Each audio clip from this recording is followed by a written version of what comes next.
Сәлеметсіздер ме? Adobe After Effects негіздері бейне сабақтар курсын назарларыңызға ұсынамыз. Бұл сабақта біз анимацияны және After Effects'ке негізгі кадрларды қосуды қарастырамыз. Анимация дегеніміз параметрлердің уақыт ішіндегі өзгеруі. Кез келген мән параметр бола алады. Қабатты жылжытуға арналған координаталар, айналу бұрышы, масштаб немесе қабаттың айқындығы. Қарапайым мысалды қарастырайық. Файлды 5-ші сабақтың материалдарынан After Effects'ке импорттаңыз. After Effects'тегі әрекет негізгі кадрларға, яғни параметрлердің көрсетілген уақыт нүктесіндегі бекітілген мәндеріне негізделген. Құстың суреті салынған қабаттың альфа арнасы бар.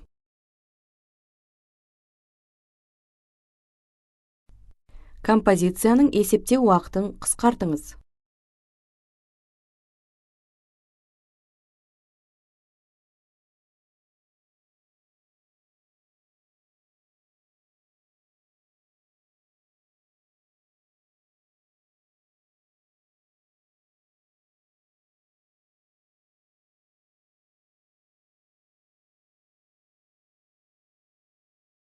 Bird Flying қабатының трансформ ендірмесін ашыңыз.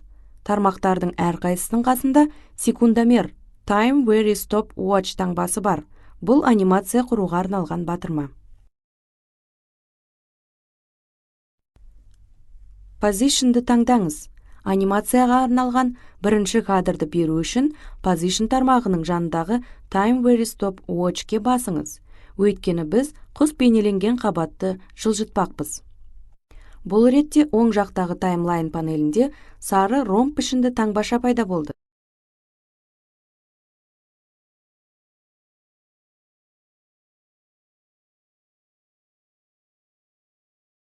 Енді уақыт маркетін соңғы кадрға жылжытамыз да, Hummingbird Flying қабатын жаңа позицияға жылжытамыз. Кілт автоматты түрде қосылады. Мұның нәтижесінде анимацияны ойнатқан кезде сіз ұшып жүрген құсты көресіз.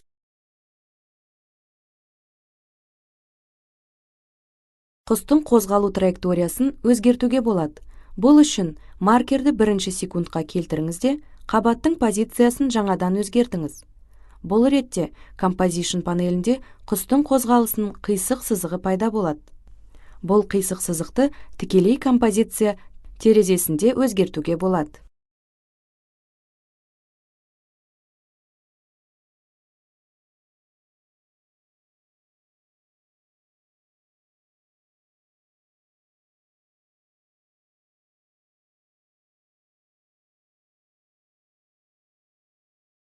Кілттерді жылжытуға болады. Бұл үшін кез келген кілтке маустың сол жақ батырмасымен басыңыз да, босатпастан керекті кадрға орын ауыстырыңыз.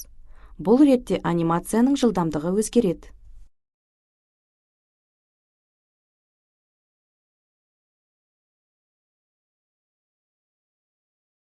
Бірнеше кілтті ерекшелеу үшін маустың сол жақ батырмасын бос кеңістікке басыңыз да, босатпастан меңзерді қажетті кілттер ерекшеленгенге дейін жүргізіңіз.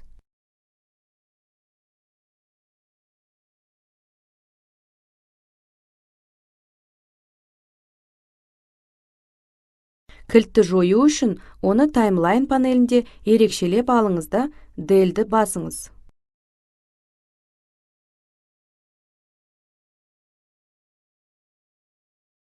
Анимацияны Time Where Stop Watch белгісіне басу арқылы толықтай жоюға болады. Ұқсас жолмен Rotation, Scale, Opacity және Enter Point сияқты басқа да параметрлерді анимациялауға болады. Scale және Opacity параметрлерін қарастырайық. Opacity параметрін анимациялап шығайық. Құстың суреті салынған қабаттың біртіндеп жойылуын жасайық.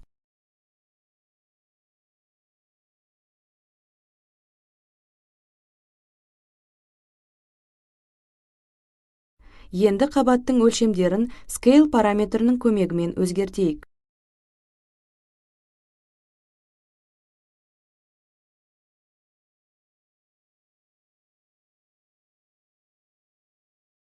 Міне, осындай анимация шықты.